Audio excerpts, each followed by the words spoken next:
नमस्कार बच्चों। तो आज मैं आप लोगों को कक्षा 6 की गणित की इकाई 1 पढ़ाने जा रहा हूं, जिसका नाम है नेचुरल नंबर्स अर्थात प्राकृतिक संख्याएं। तो बच्चों, प्रश्नावली 1 प्रारंभ करने से पहले कुछ महत्वपूर्ण तथ्य हैं, कुछ महत्वपूर्ण बातें हैं जिसकी जानकारी आप लोगों को होना अति आवश्यक है, क्योंकि बगैर उसके जानकारी के आप लोगों को प्रश्न समझ में नहीं आएंगे। तो सबसे पहले हम उनके बारे में आप लोगों को बता देता हूं, इसके बाद प्रश्नावली हल करना बताएंगे। ये इकाई 1 है जिसका नाम है प्राकृतिक संख्याएं, इंग्लिश में इसको बोलते हैं नेचुरल नंबर्स। तो बच्चों, सबसे पहले हमें जानने की ज़रूरत है कि संख्या क्या होता है। कितनी वस्तुएं हैं का जिससे बोध होता है उसे संख्या कहते हैं। अर्थात कुछ वस्तुएं हैं, अगर आपसे पूछा जाए कि कितनी वस्तुएं हैं, तो आप जो उत्तर दोगे वो संख्या कहलाती है।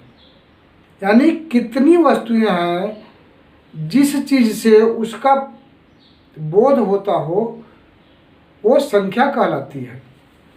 अब आगे संख्यांक। संख्याओं को जिन संकेतों द्वारा व्यक्त किया जाता है उसे संख्यांक कहते हैं। अर्थात किसी संख्या को लिखने में प्रयोग किया गया अंक ही संख्यांक कहलाता है। जब हम किसी संख्या को अंकों में लिखते हैं तो अंकों में लिखा गया चिन्ह ही संख्यांक कहलाता है। जैसे 1, 2, 3, 4 ये सारे जो भी हैं वो संख्यांक हैं। इनको हम जो है अंक भी बोलते हैं। संख्यांक का नाम ही अंक है। बोलते हैं कितने अंक का है, तो जो भी अंक हम बोलते हैं वो संख्यांक ही होता है। और कोई भी गिनती अगर आप लिख रहे हो अंकों में तो वो संख्यांक ही कहलाता है। आगे कुछ महत्वपूर्ण बातें और भी हैं जिसकी जानकारी होना आपको ज़रूरत है।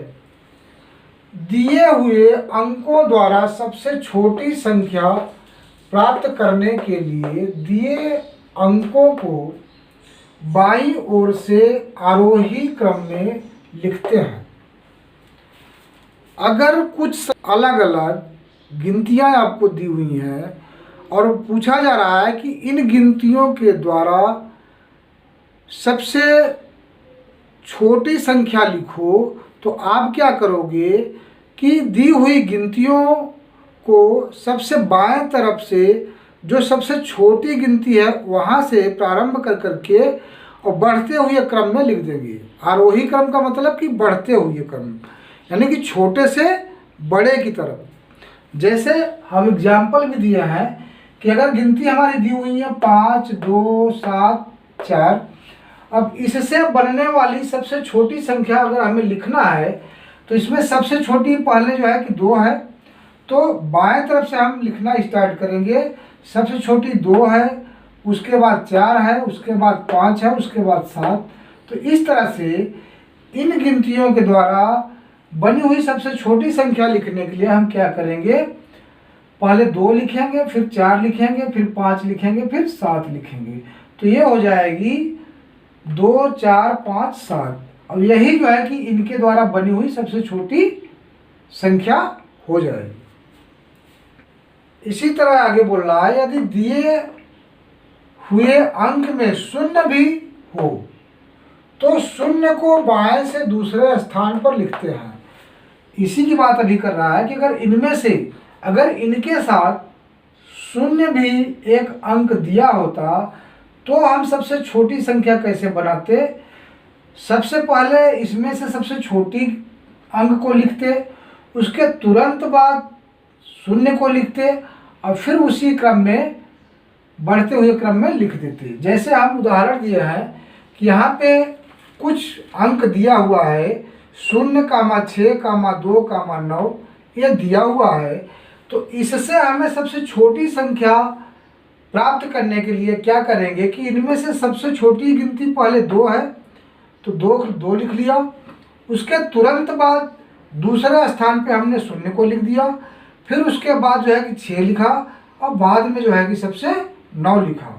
अर्थात नियम यही रहेगा, अगर शून्य भी शामिल है तो सबसे छोटी संख्या लिखने के तुरंत बाद दूसरे स्थान पे शून्य को लिख करके फिर बढ़ते हुए क्रम में लिखने पे हमें सबसे छोटी संख्या प्राप्त हो जाती है। उसी तरह बच्चों तीसरा है, दिए गए अंकों को बाईं ओर से अवरोही क्रम में लिखने पर सबसे बड़ी संख्या प्राप्त होगी। अर्थात कुछ अंक दिए हुए हैं और उन अंकों के द्वारा आपको सबसे बड़ी संख्या प्राप्त करना है, तो उसका क्या नियम होता है कि सबसे बाएं तरफ से सबसे बड़ी अंक जो है उसको लिखो, फिर उसके बाद उससे छोटी, फिर उसके बाद उससे छोटी।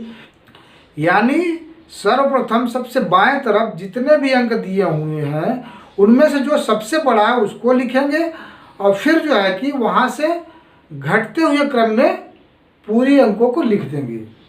तो इस प्रकार लिखी हुई जो संख्या प्राप्त होगी वो उन अंकों द्वारा बनी सबसे बड़ी संख्या हो जाएगी। यहाँ पे सबसे बड़ी तथा सबसे छोटी संख्या के बारे में मैं बताने जा रहा हूँ। अगर आपसे पूछा जाए कि एक अंक की सबसे छोटी संख्या बराबर, तो एक अंक की सबसे छोटी संख्या एक ही होती है, और एक अंक की सबसे बड़ी संख्या क्या होगी? 9 होगी। इसी तरह 2 अंक की सबसे छोटी संख्या बराबर 10 होगी, और 2 अंक की सबसे बड़ी संख्या बराबर 99 होगी। तो इस तरह से हमें क्या पता चलता है कि जितने भी अंक की सबसे छोटी संख्या लिखने को बोले तो 1 लिख करके हम शून्य लगाते हैं। सर्वप्रथम 1 लिखेंगे, उसके बाद शून्य लगाएंगे। अगर 2 अंक की सबसे छोटी संख्या पूछ रहा है तो 1 के बाद 1 शून्य रहेगा, क्योंकि 2 अंक हो गया एक ही शून्य लिखने के बाद। इसी तरह अगर 3 अंक की सबसे छोटी संख्या की बात कही जाएगी तो 1 लिख करके 2 शून्य लगाएंगे। 4 अंक की सबसे छोटी संख्या की बात अगर कही जाएगी तो 1 लिख करके जितने और अंक बाकी हैं 3 अंक, 3 शून्य लगा देंगे। इसी तरह 5 अंक की सबसे छोटी संख्या अगर लिखना है तो 1 लिखने के बाद 4 शून्य लगा देंगे। इसी तरह सबसे बड़ी संख्या लिखने के लिए 1 अंक की सबसे बड़ी संख्या 9 होती है। अब अगर 2 अंक की सबसे बड़ी संख्या की बात कही जाए तो 2 बार 9 लिखा जाएगा। 3 अंक की सबसे बड़ी संख्या अगर कही जाए तो 3 बार 9 लिखा जाएगा। 4 अंक की सबसे बड़ी संख्या अगर कहा जाए तो 4 बार 9 लिखा जाएगा।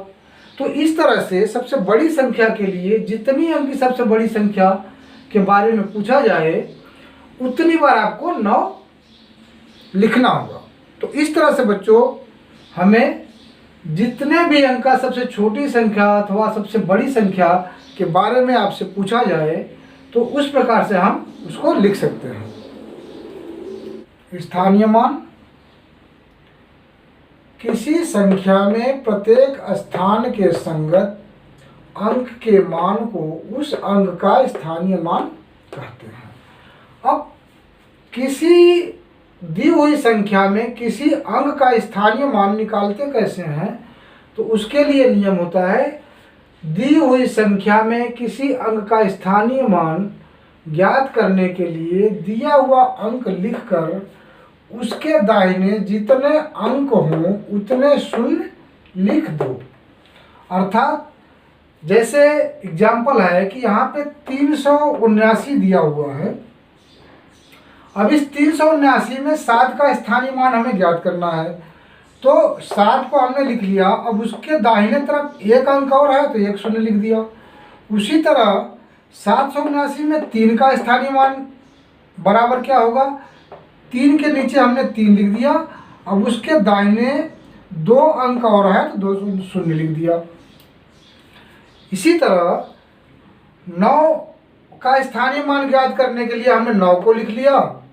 अब 9 के आगे कोई अंक नहीं था तो केवल जो है कि एक ही 9 ही रहेगा, उसके आगे कोई शून्य नहीं होगा, तो इस तरह जो भी अंक दिया हो उसका स्थानीय मान आप ज्ञात कर सकते हो। और बच्चों एक बात आप हमेशा ध्यान देना कि शून्य कहीं भी लिखा हो, किसी संख्या में शून्य किसी भी स्थान पे कहीं भी लिखा हो, शून्य का स्थानीय मान हमेशा शून्य ही होता है। अब देखो यहाँ पे 6572 में 5 का स्थानीय मान ज्ञात करना है, तो हमें 5 के नीचे 5 लिख दिया और उसके दाहिने जितने अंक और हैं उतना हमने शून्य ऐड कर दिया। तो इस तरह से 5 का जो स्थानीय मान हो गया वो कितना हो गया, इसलिए 5 का स्थानीय मान बराबर कितना हो गया, 500 हो गया। इसी तरह अगर इसमें हमें 6 का स्थानीय मान ज्ञात करना हो तो 6 के नीचे 6 लिख दिया और इसके आगे 3 अंक और था, तो इसलिए 6 का स्थानीय मान बराबर क्या हो गया, 6000 हो गया, क्योंकि 6 के आगे 3 अंक और था तो 3 शून्य जोड़ दिया। 2 का स्थानीय मान,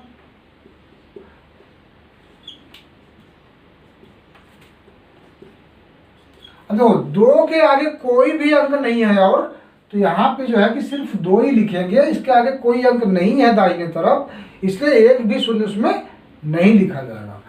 इसी तरह और भी कोई संख्या ले तो है, मान लो,